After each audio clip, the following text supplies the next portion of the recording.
So welcome to the conference on the Arab Revolution 4 years on. We kicked off, in fact, last night with a fascinating film and discussion, but obviously that discussion period didn't allow time to get to grips with many of the key issues that we'll be addressing today. Sorry, I should introduce myself. My name is Phil Marfleet. I'm one of the founders of MENA Solidarity and organisers of the conference. I first of all just want to make a few remarks about the subject matter of the event. Obviously, the issues which we're addressing are of immense importance to us. They're obviously also of enormous importance to millions of people in the Arab world, but I think also more widely, they're issues of global importance.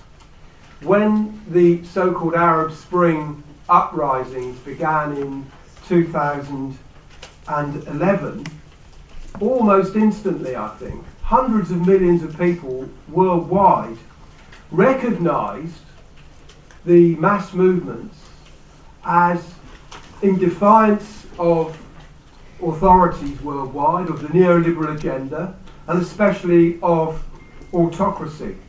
I mean, the point came home to me here in London when a few days after the Occupy movement, which in a sense had come to this country from the United States, and which of course had been inspired by the events in the Arab world, well, I went down to St. Paul's, as probably others did here, where there was an encampment of the Occupy movement. And the first thing I saw when I arrived at St. Paul's were clearly several thousand people protesting, but also some of the organisers of the event had put up a street sign modelled on the London street signs, very accurately done, which identified the site of the occupation as Tahrir Square, London, EC3. And that type of initiative was reproduced all over Europe and North America and elsewhere. So the events for resistance and its possibilities had stimulated solidarity and emulation everywhere.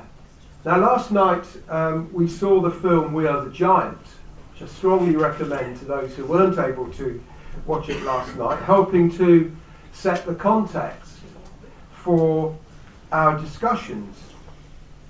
And the proposition was that we, the giant, the people, have the capacities to take on the autocrats.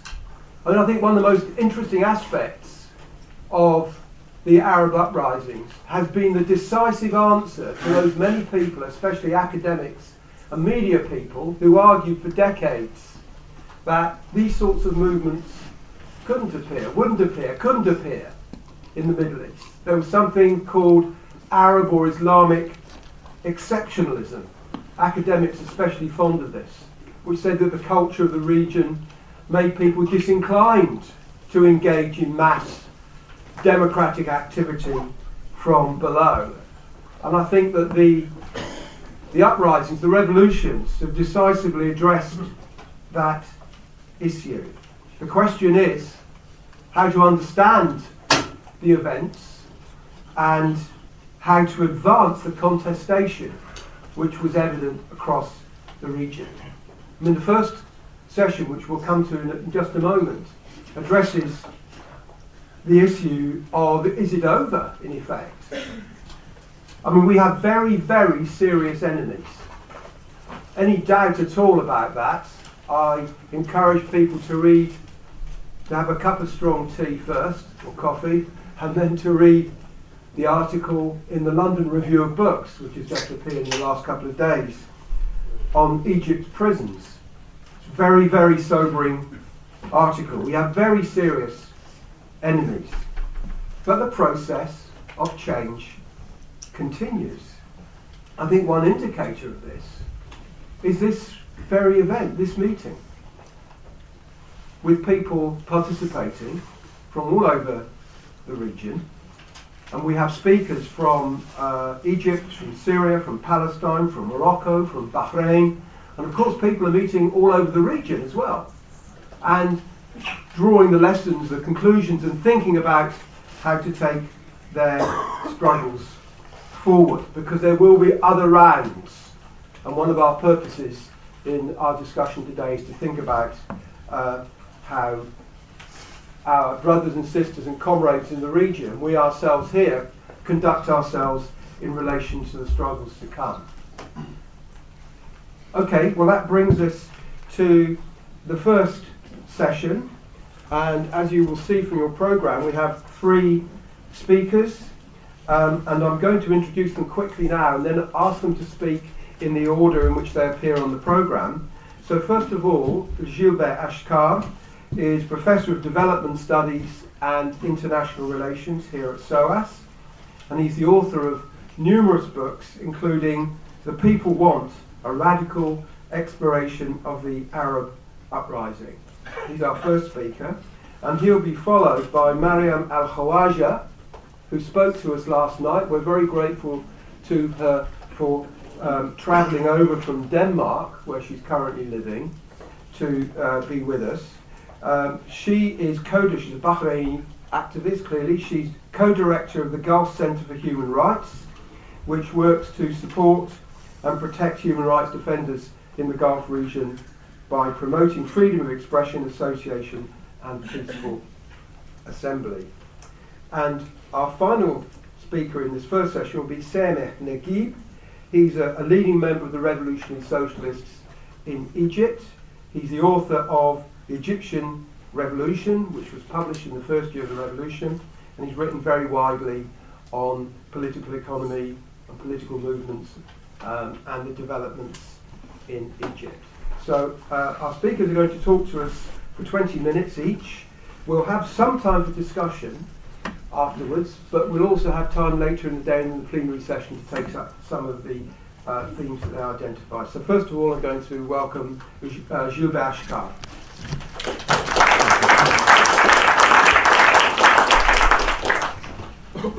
Thank you, Phil, and good morning to all.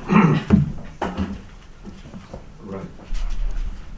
Okay, so we are here meeting to assess the present state of the Arab uprising 4 years after the beginning, which is actually December 2010, if we take the Tunisian initial moment as the beginning of this whole process. And I think it has become quite clear, although it wasn't at the beginning, at least in the media, that what we are and we have been faced with is not some new stage in the so-called democratic transition, which would go as relatively smoothly as what we have had in various countries as part of the so-called third wave of democratization. It is now, I think, quite clear that what started in December 2010 is what I called, to use a formula that I think describes what's happening in the best possible way, a long-term revolutionary process, and one at that which would be and is already very much so extremely difficult, long, protracted, chaotic, with ups and downs, phases of revolution and counter-revolution, victories, defeats, over the long haul, which now I think is clearly a matter of decades that we will be facing ahead before we get to any kind of new stability conducive to a new phase of social, economic and political development in the region. And the reason why this should have been clear to everyone from the beginning and although, as I said, it wasn't in the way the media portrayed the movement, and even a lot of the activists had this same illusion that this would be a short-term spring which will go very smoothly through democracy, constitutions, and the rest. The reason why it wouldn't be all this is that most of the so-called democratic transition, I mean, if we leave aside Eastern Europe, which is an extremely particular case, and we don't have time to get into the specificity of this case, but the rest were democratic transition, crowning periods of economic growth and adjusting in some way the political structure to economic realities in which there was a possibility for a kind of stable capitalist state to carry on through parliamentary democracy or such means. That was definitely not the case in this part of the world that we are dealing with. The uprising came on top of decades of very slow and exceptionally slow economic growth, producing massive social problems, not least among them were record rates of unemployment that characterized the region, the so-called Middle East and North Africa, for several decades. Record rates in unemployment, and especially youth unemployment, and within youth unemployment, a very high proportion of graduate unemployment due to the high proportion of enrollment in tertiary education in the region. So all these features together were at the deep root of the explosion that unfolded in the year 2011. And to understand this was to understand that there would be no stabilization, no end to this turmoil, to this revolutionary process, before a new social political structure is put in place that could solve this predicament, that could solve the issue of this blockage of economic development that has characterized the region for so long. And therefore, what is at stake in the region is not a democratic transition, is much more than that. It is a radical social political revolution that is needed, that is an overthrow of entrenched social interest, of a formidable power and formidable willingness to kill, to destroy in defense of their interests and privileges. And that is related to the nature precisely of the states of the region. And this is the other issue that should be taken into account, not only the economic roots of the explosion, which are very different, as I explained, from adjustment to economic growth, but also the nature of the states, characterized by the two features of frontierism and patrimonialism, where you have ruling families owning the states, regarding the states as their ownership, and with the corollary being the hereditary transmission of power, of course, and therefore willing, as I said, to go to the extreme in repression, in defending their privileges and interests, and having shaped the state structures in such a way as to have Praetorian guards and organic links between whole sections of the state apparatus, I mean especially the armed forces, the core of the state apparatus, organic links between them and these apparatuses, and therefore the ability to use them in violent repression. And another layer of complexity of of the whole process in the region is in the fact that there was not only one one counter-revolutionary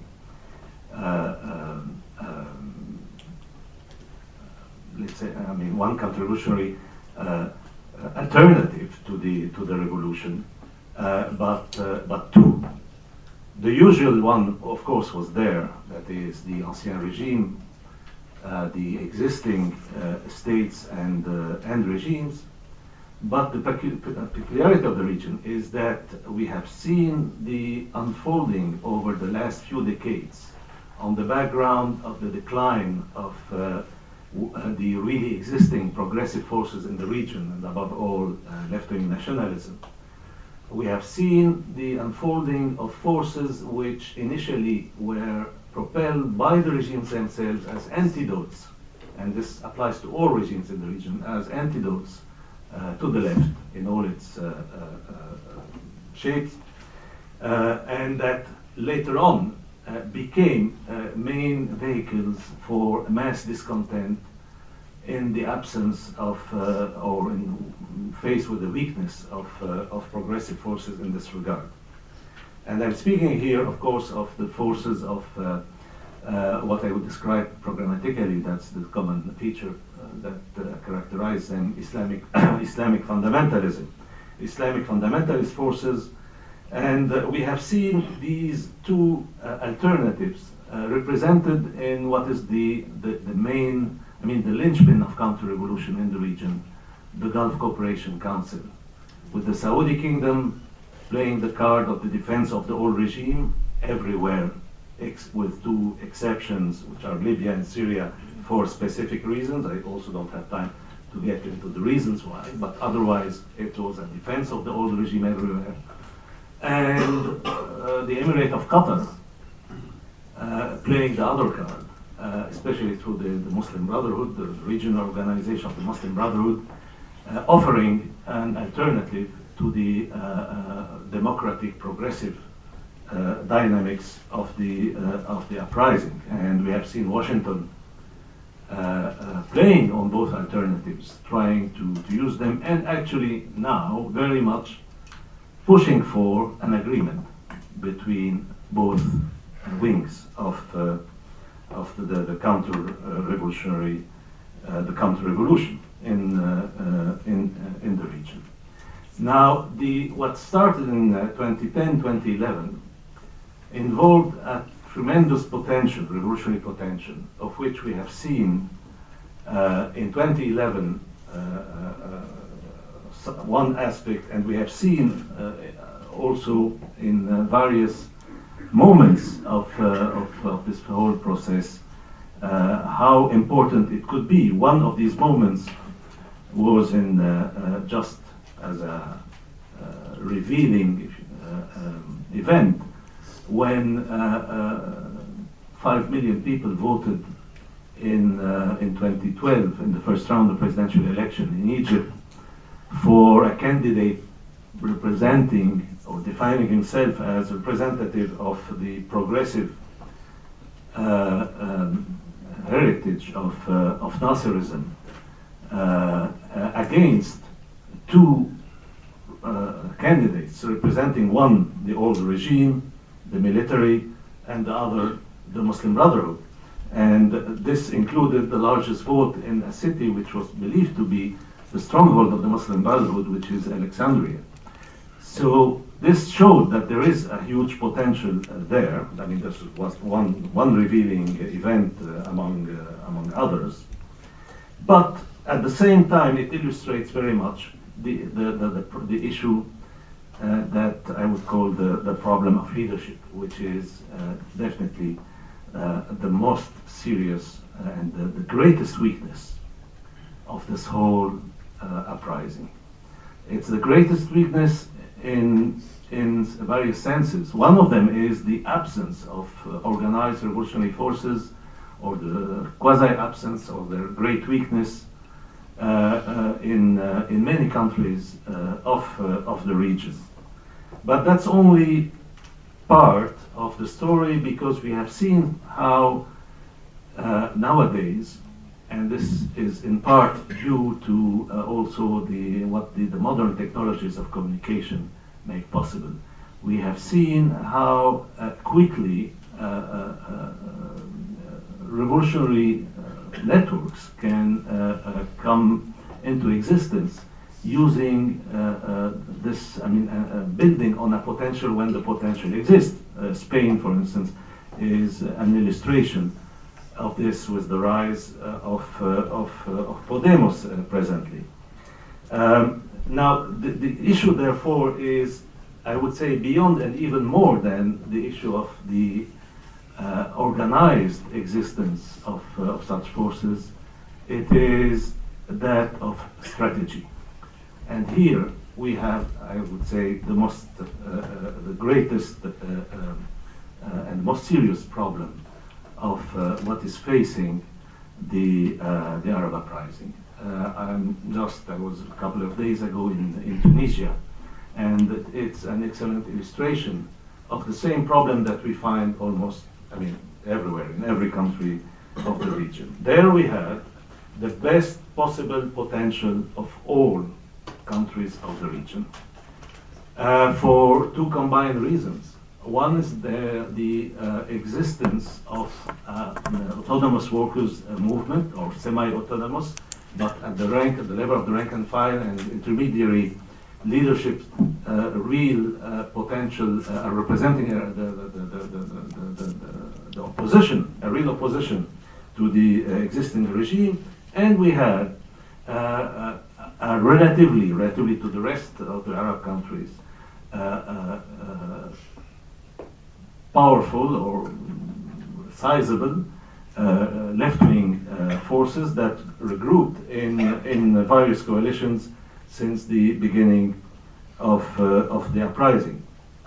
And soon after the overthrow of Ben Ali, the left, the first really democratic Congress of the Trade Union Confederation led to the hegemony of the left within it. But what happened?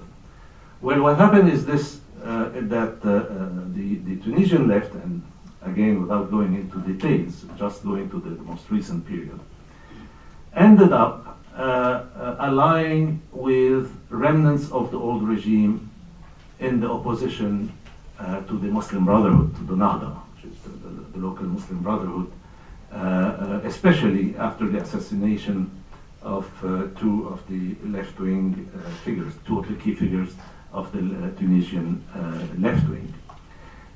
In doing so, the left contributed to giving credibility to the remnants of the old regime and boosting their popularity in the country after it was at a very low stage. It went up. What is this? 5? Yes. Thank you. Sorry, I need my glasses. And what was the result? The result is very telling. The final result, after one section of the Tunisian left had hoped that they would be co-opted in the government with the remnants of the old regime, reshaped, relooked as liberal, the end result was that the government that was formed was a coalition government, not of the left with the old regime, and I would say fortunately, but of a Nahda and the old regime. And that is something that many had predicted, all the more that you had heavy pressure from the European Union and Washington for this kind of outcome, as they are pressing for. Because obviously from their point of view, the best is, instead of having what I describe as two wings of the counter-revolution fighting each other, the best is to have them coalescing and forming coalition governments and stabilizing a neoliberal capitalist order in these countries. And we have seen in both Egypt and Tunisia how the Muslim Brotherhood are very much willing to fit into the neoliberal order, even more so to a certain degree than the previous regimes were themselves. So Tunisia illustrates very much this problem of a left which is willing to go into such alliances at the cost of building its own independent, autonomous, class-based trajectory, class-based identity, in fact. What is lacking is a left that is really willing to fight for power, that is daring, if you want, to struggle for this and daring to win in this context. What we have instead are these short-sighted political, so-called tactical views that end up laminating any credibility that the left could have, and this is a huge problem. We have seen the very clear illustration in Egypt with the very sharp decline or collapse of the candidate that I mentioned in the last presidential election.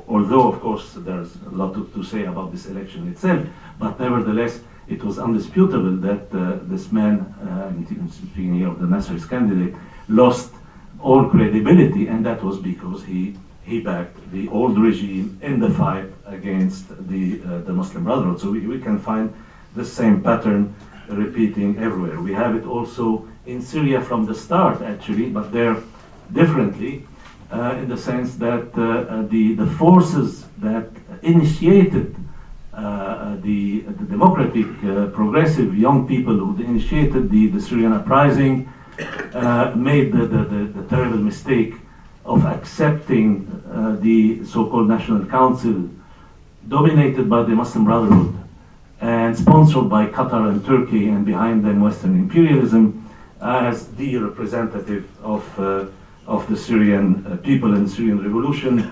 And that was a fatal mistake, as we can see now, from the also total loss of credibility of this official opposition, which is completely corrupt.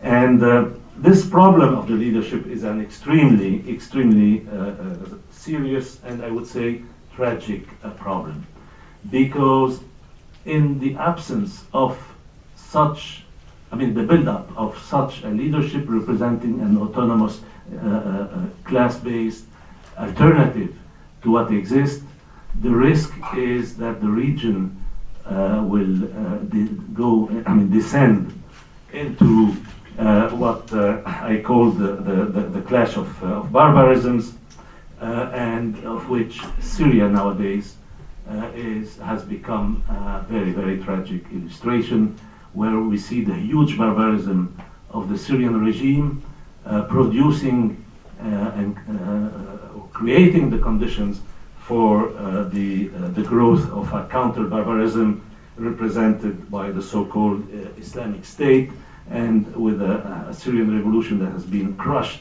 between these two poles, and which has suffered, therefore, the most serious defeat of all that we have had in the region, because here this defeat has entailed a crushing even of the potential, a decomposition, a destruction of the country, of which it will be extremely difficult, or which it will be extremely difficult to overcome.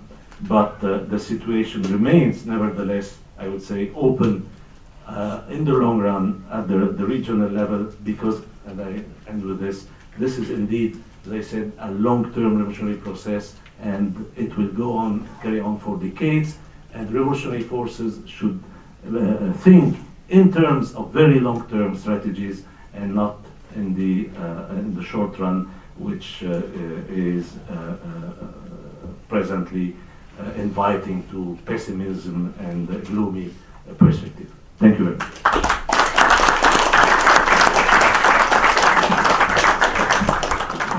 Thanks, Gilbert.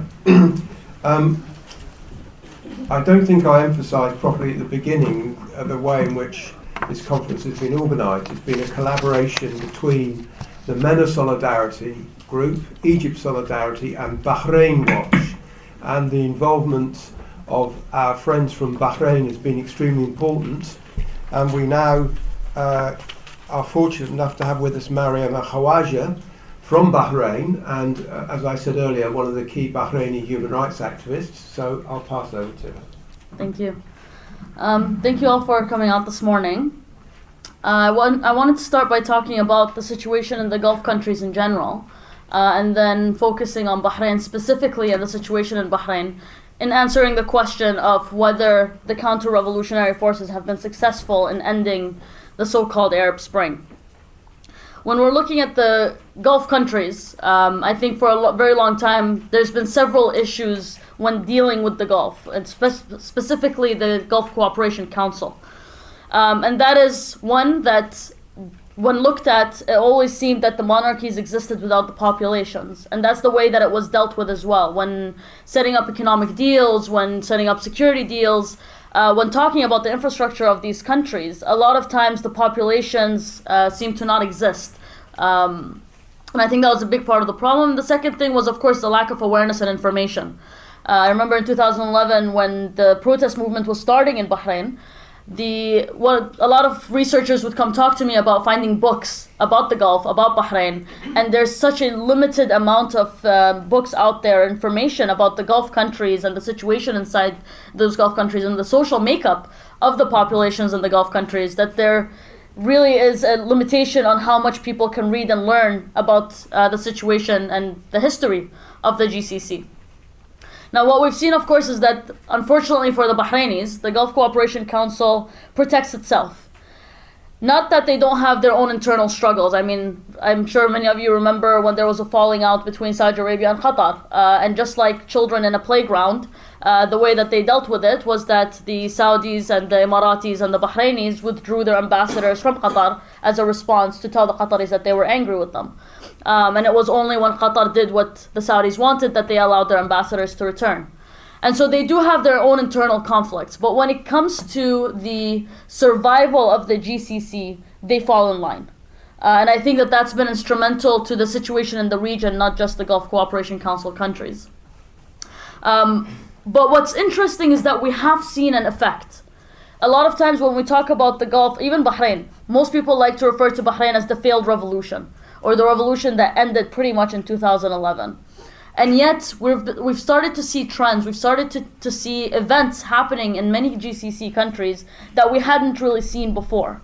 And always when looking at the situation on the ground and looking at how severe the crackdown is, you know how much of a threat there is, that the governments find it necessary, the regimes find it necessary to actually take steps to crack down, to try and control the situation again. I'll get to Bahrain in a minute, but I mean, to talk about some of the other countries, in Kuwait, we saw the protest movement that started, of course, against the emir's decision to make constitutional changes about the parliament, and this has been continuing. We've had numerous arrests of activists and human rights defenders, but also political leaders, and thousands of people have taken to the streets to protest against decisions that they did not agree with. We've seen in Saudi Arabia protest movements. Of course, the thing that you heard about the most was the driving campaign that was led by the woman. What you didn't hear about were protests that happened in some of the universities inside Saudi Arabia, and protests that happened outside prisons where people were being held indefinitely without charges. And so these are things that, although minor, I mean, protest in a university to better the condition of a university may not seem like a revolutionary change. But in a place like Saudi Arabia, any protest is significant. The fact that people even think of protesting is significant. In Oman, after 2011, we saw a movement where people took to, mostly it was the teachers who took to protesting against laws. And many of them were arrested, some of them were tortured. What Oman does best is that they will arrest people, and then once there's international pressure or an international reaction, they will release them. Once the pressure dies down, they'll target them again and arrest them again. And we've seen this trend over and over again over the past 4 years. With the UAE, of course, we have the UAE 94, who were targeted. Of course, the UAE did a great job at framing all of the people who were arrested as being Muslim Brotherhood, because, of course, that was the group that nobody liked. And so if they were able to create this discourse that they were all Muslim Brotherhood, then they thought this would justify the crackdown. But what you find in common of all the people that were arrested, whether they were Muslim Brotherhood affiliated or not, and some were not, you'll find that they all signed a letter or petition to the ruler asking him to give more, or to change the methodology of voting for parliament, where people would actually have a direct vote rather than voting for representatives who would then choose the members of parliament. And so these are people who are all targeted, and some of these people, which is very interesting in the UAE, is not just people who are human rights defenders or people who are working on human rights education. Some of these people include former judges, former prosecutors. So they're people who were very, very close to the regime who were then being targeted because there was such fear of the movement regionally that they were going after everyone who was seen as potentially as a threat. So I mean, in Qatar, of course, it's a lot less of a situation where you'll see protest movements. We had, of course, that one case that was representative of the situation in Qatar, which was the poet who was sentenced to 15 years in prison over a poem that he read. But I think with Qatar, the dynamics are also different because of how economically comfortable people are in the country, and thus we see less incentive for people to actually go out and protest and demand change. What's interesting is this theory of test and run. What we've seen over, not just in the GCC, but in the region, is that one country will test a methodology of crackdown or repression, and if it doesn't get enough or too much international response or reaction, you'll see the other countries mimicking it. And so, for example, if we look at when Egypt went after the NGO community inside Egypt, and that succeeded, and there wasn't too much of a reaction internationally. I mean, the arms sales, the security deals with the Egyptian regime never stopped. And so when they saw that there wasn't too much of an international reaction towards the Egyptian regime, we saw the same thing happen in the UAE, in Saudi Arabia, and in Bahrain. And this is not the only case. Using the judiciary system as a tool has become one of the most instrumental tools that is used by the regimes in the Gulf Cooperation Council to go after human rights defenders and political dissidents. Now, of course, what they try to do is they try to frame it, especially in places like Bahrain, as being violations or crimes rather than being related to their human rights work. So, for example, myself, when I was arrested in Bahrain, they didn't charge me with human rights work. They charged me with assaulting police. Now, anyone who knows my work knows that that's ridiculous given how entrenched we are in nonviolent activism. But for the Bahraini government, putting that out as the violation or as the crime that was committed by the human rights defender, to some extent gives them some space to move when they're targeting human rights defenders. Now, the reason why Bahrain is the country that has seen the most protests and has seen the most participation from the population when it comes to the protest movement is because Bahrain has a history of civil rights movement. Since the 1920s, we've had uprisings almost every 10 years, and 2011 was actually right on line with the timeline of when the next uprising was supposed to happen. So the last one was in the 1990s, and so 2011 was actually right on point. And today is actually the uprising anniversary. The 14th of February 2011 was when the protests started in Bahrain. So because of this history of protest movement in Bahrain, of civil rights movement, I think Bahrain to some extent, where I would maybe differentiate a bit with what my colleague here was saying, in Bahrain there was a more of a long view towards the situation of change. It wasn't that the activists were thinking that this is something that needs to happen within a few years. This is something that they had worked on for many, many years and knew that they were in it for the long haul. When people took to the streets in Bahrain, they knew that they were fighting 6 governments, not one. And so I remember one of the first things that my father, who's one of the leading human rights defenders in Bahrain, told me, and who's now serving a life sentence in the country. One of the first things he told me is, if you're going to be a human rights defender, you have to understand that you're in it for the long haul. This is not going to take a few years, and you might not even see the change come in your lifetime. But you have to understand that you're working on something that will create change in the future. And so I think there was this understanding that we were in it for the long haul. Yes, there's disappointment with the way things have turned out. And I think that once things started to change in 2011, people hoped that it would take a lot shorter of a time when people became hopeful that change would happen. But I think eventually people started realizing that no, this is something that was a long process and was going to take a long time. Now, of course, the main tool of repression, not just in Bahrain, but across the board in the region, has been sectarianism. The idea of divide and conquer. We saw this very, very clearly in Bahrain, where the government used sectarianism to divide and conquer. If you look at the crackdown that started in mid-March 2011, the Bahraini government made sure that the entire crackdown was based on sectarianism because it served two purposes. One, it served the purpose of creating the discourse that this was a sectarian uprising, and thus dubbed the uprising of Bahrain as a Shia uprising, which would automatically then be linked to Iran and Hezbollah, which are seen as the threat du jour of the time. And so, in a sense, justify the crackdown by the Bahraini government. And of course, they succeeded in this, generally. I mean, if you look at all of the articles that are written about Bahrain, one of the first sentences you will read is the Shia uprising against the Sunni monarchy. Even though the reason why it's majority Shia in the protest is because it's a majority Shia population. But you won't see the same phrasing used on different countries. Like, you won't see people referring to Egypt and saying the Sunni uprising in Egypt, even though the majority of people participating in the protests are Sunni, because the majority of the population is Sunni. So the government has been largely successful in creating that discourse. And discourse, of course, in revolutionary movements is vital. It's the discourse that is created also becomes a self-fulfilling prophecy. I mean, if I was a Sunni citizen sitting in Bahrain, reading one article after the other of all these different international journalists telling me that this was a Shia uprising against me as a Sunni minority, at some point I'm going to start believing it, whether I want to or not. And thus it creates a platform for sectarianism within the country. And I think that even the media coverage of Bahrain has been detrimental to the social situation within the country. Now, that being said, we also have a problem with extremism in Bahrain that has been created by the government. Bahrain is one of those countries where for the past 10-15 years, the government has been trying to change the makeup of the population. And so for the past 10-15 years, the government has politically naturalized tens of thousands of people. And there's reasons, of course, for that. One, it's to use them in the military and police. The ruling family in Bahrain doesn't trust the Sunnis or the Shias to serve in the military or police.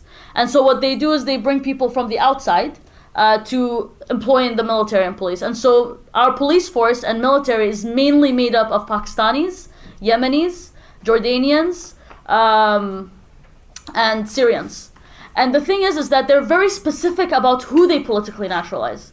So most of those who are politically naturalized usually come from a background of Salafi Islam. And the reason for this is because they know that if they are able to employ a Salafi, ideology within the military, it's easier for them to serve a purpose of cracking down on the Shia majority in the country. This has created a platform for ISIS sympathizers within Bahrain to grow. And we've already seen this translate on the ground. We've seen people, quote unquote, defecting from the Bahraini military to join ISIS. And we've seen people from loyal circles close to the ruling family also joining ISIS, and then coming out with statements threatening the ruling family in Bahrain that they're going to behead the king and things like that. And so what we've seen is these countries like Bahrain and Saudi Arabia, who are currently part of the alliance against ISIS, actually having created the platform for this type of extremism at home, now beginning to realize that they've created their own monster. And that they don't have the control they thought they did on this monster. Now, all of that being said, and I'll end with this, have they been able to stop the movements in the Middle East and North Africa region? I don't think so. I believe that as bad as the situation is right now, whether it's in Syria and Iraq and Egypt and Bahrain and Yemen, I think that this is a process. And just as we've seen with revolutions throughout history, it's a process that takes a very, very long time. And unfortunately is usually very, very violent and very, very bloody. But it's a process nonetheless. And I think that it's running its course. It's unfortunate that it takes this much violence and the creation of this much instability and death for this kind of change to happen. But I do think that that's part of the process that we're seeing. in the situation of Bahrain, and I'll get to the international reaction within the questions hopefully, but in the situation of Bahrain, Tom Malinowski, who's now serving as the Assistant Secretary of State for the United States government, said before he took this position that Bahrain has two options. And change is going to come, whether people like it or not, internationally. Change is going to come to Bahrain. The question is how, and how bloody it's going to be. There's two options for Bahrain. One, that there's international pressure on the Bahraini government to reform and to do the right thing, which currently does not exist. And thus it will take a much shorter time, and it will be a lot less bloody and a lot less violent. Or the other option, which seems to be the direction we're heading in internationally, is for the international community to continue to give the Gulf states immunity when it comes to international accountability. And thus the situation in Bahrain will become more violent and more bloody, but will create change eventually. Thank you.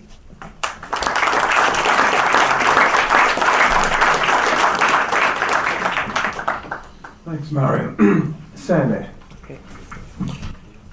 Now, I will agree with my colleagues in that the revolutionary process, we're talking about a long-term revolutionary process in the Arab world, but I think we have to be very kind of face reality as it is at the moment. Where are we in this long process? And we are in a very bad position in this process, in Egypt at least, that I can talk about. We're talking about a victorious counter-revolution, a counter-revolution that has placed 41,000 people until now as political prisoners in jail, that has killed over 3,000 people, that has disappeared hundreds of people with their families looking all over the country for it, that has a whole network of secret prisons all over the country, in military camps, in police camps, in the middle of the desert even. So we're talking about a serious counter-revolution. Now, the question is, how did we get here? How Phil was describing at the beginning Tahrir Square, the great promise that was in Tahrir Square, that great popular revolution that took place, that was symbolized by Tahrir Square. How did we get from such a promising moment, a promising point in history, to this dark moment? One of the main things that have to be taken into consideration is the extent to which there was Gulf, the regional aspect of this counter-revolution, the extent to which Saudi Arabia, the Emirates, Kuwait, and these countries paid billions of dollars, up till now something like $33 billion, to finance this counter-revolution. It's important to see the regional aspect of both the revolution and the counter-revolution. The other thing was that a counter-revolution is, in some senses, similar to a revolution, or a mirror image of a revolution, in the sense that it is a mass mobilization. It mobilizes large sections of the population. It is true that millions of people took part in Tahrir and in the revolution of 2011, but it is also true that millions of people took part in the counter-revolution, in the demonstrations leading up to the coup d'etat in 2013, and in the support that the military continued to have as it smashed through first the Muslim Brotherhood and then all the other forces that stood against it. Now, not only was there mass mobilization in the sense that even the kind of the main slogans of the revolution were used in a counter-revolutionary way. So we want to overthrow, the people want to overthrow the regime. What that was used against Mubarak was used against the Muslim Brotherhood in 2013, but used in a sense tying in the Muslim Brotherhood with the revolution itself. So if 25th of January 2011 was a revolution, then the 30th of June 2013 was another revolution, was a second revolution, was another step forward. They were able to kind of mobilize on this idea. Second thing they used was to this issue of law and order, that revolution means chaos, that the revolution was causing a state of insecurity. And this was true because the police went on strike. The police stopped functioning.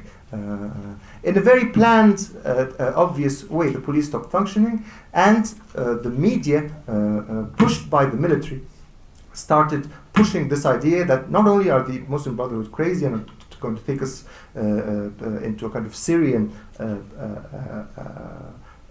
nightmare or Iraqi nightmare, not only that, but also look at the chaos. We are getting nothing but chaos out of this revolution. We are getting nothing but insecurity. We need order. We need law and order. And so they were able to mobilize large segments of the middle class in an opposite direction. Not only against the Muslim Brotherhood, but against the revolution itself, against the 25th of January. One of the biggest lies about Al-Sisi and about his ruling Egypt, about his coming to power, is this idea that the 25th of January and the 30th of June are both kind of two revolutionary waves. This is a lie. Now, how was he able to do that? Because the 30th of June was a very complex event. On the one hand, you had anger against the Muslim Brotherhood. The Muslim Brotherhood did not deliver on anything. The Muslim Brotherhood carried out neoliberal policies that were no different to Mubarak's policies. The Muslim Brotherhood kept the military generals in place, the military generals that Mubarak had put in place. The Muslim Brotherhood actually made Sisi defense minister under Morsi. The same man that put them in jail was chosen by Morsi, by the Muslim Brotherhood. So there was great anger that all the expectations that people that voted for the Muslim Brotherhood, that voted them into power, there was all these great expectations were frustrated. So there was anger against the Muslim Brotherhood. There were strike waves. There was this movement, and so that part of June 30th was a real they expressed a real anger at the Muslim Brotherhood and their failure and their betrayal of the revolution. But there was another side to it. Another side was mobilized. Another segment of the population was mobilized. Large sectors of the middle classes were mobilized through fear, through a sense of insecurity, through the need for law and order. Even ideologically, the counter-revolution used a very kind of subtle trick in building the counter-revolution, in building the popular support for the counter-revolution. For example, women played a central role in the Egyptian revolution. They were at the very center of the Egyptian revolution. Women students, workers, activists, ordinary women from different popular areas and different poor areas in the city participated strongly in the revolution. El-Sisi, from his speeches as Minister of Defense, started using women in the opposite direction. Women as a bastion of conservatism. Different women, as a bastion of conservatism, mobilizing women for an idea: we need security, we need law and order, we need to go back to more conservative family values. This whole chaos that is taking place is bad for the families, dangerous for your families, and so on. So he mobilized on that same issue in the opposite direction.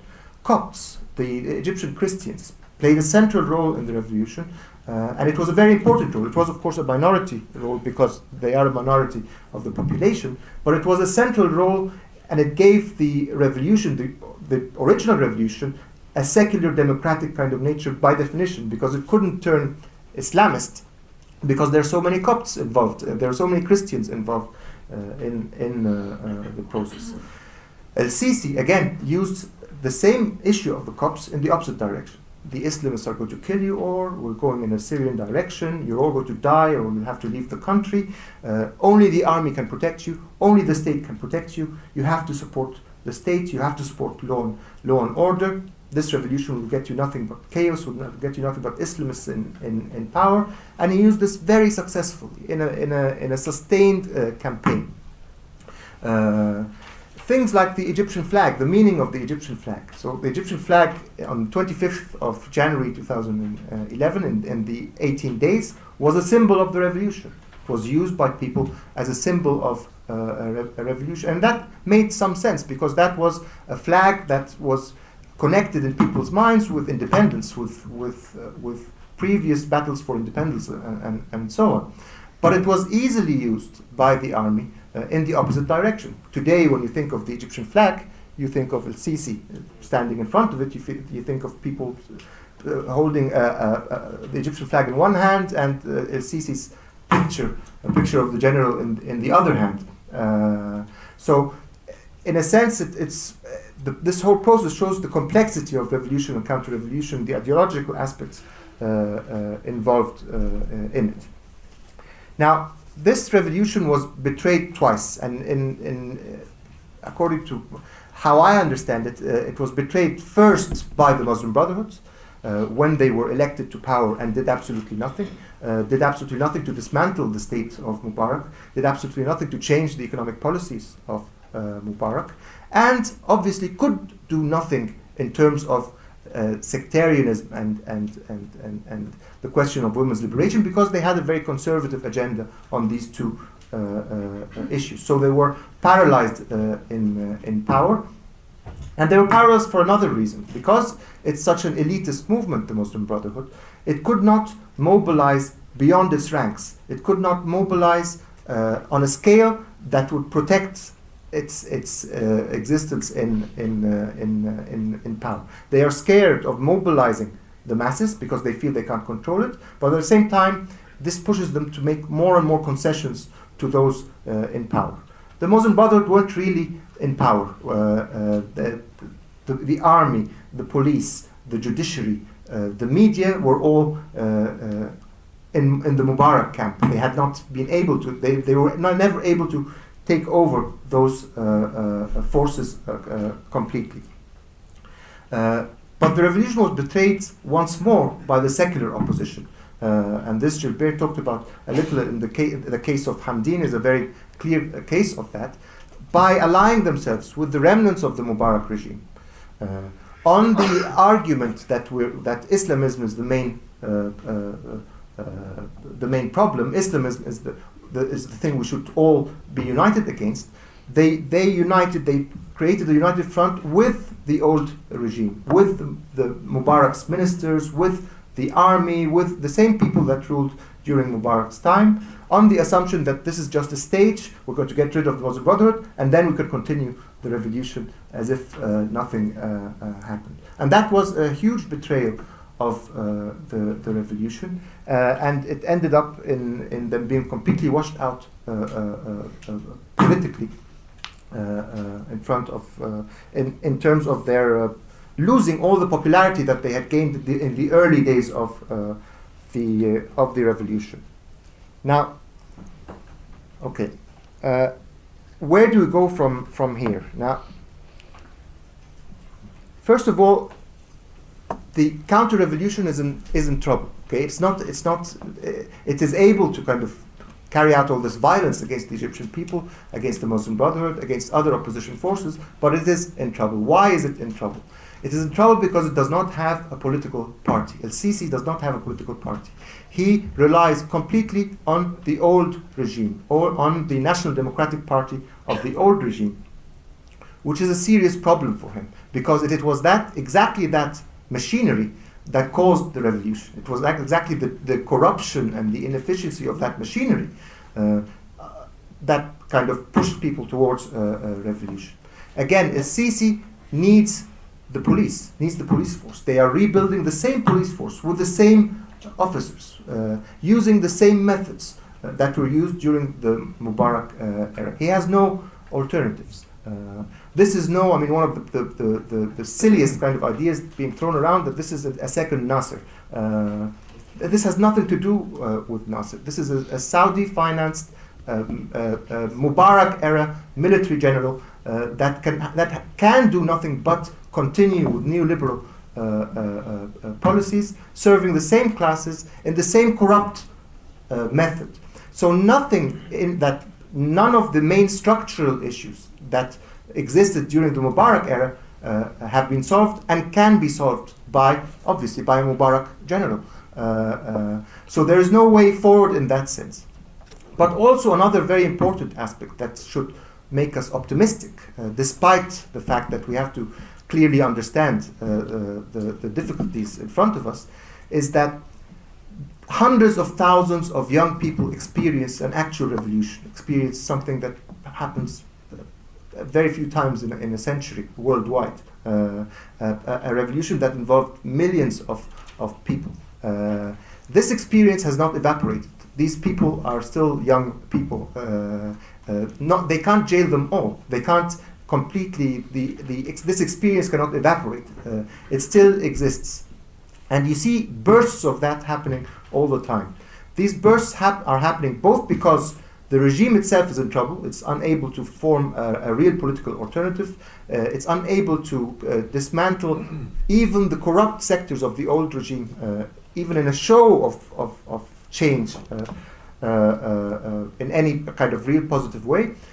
But also because of this experience, you see it bursting in different moments. For example, on the 25th of January, which is the anniversary of the beginning of the Egyptian revolution, there were demonstrations by tens of thousands of young people in the working class district of Matareya in Cairo.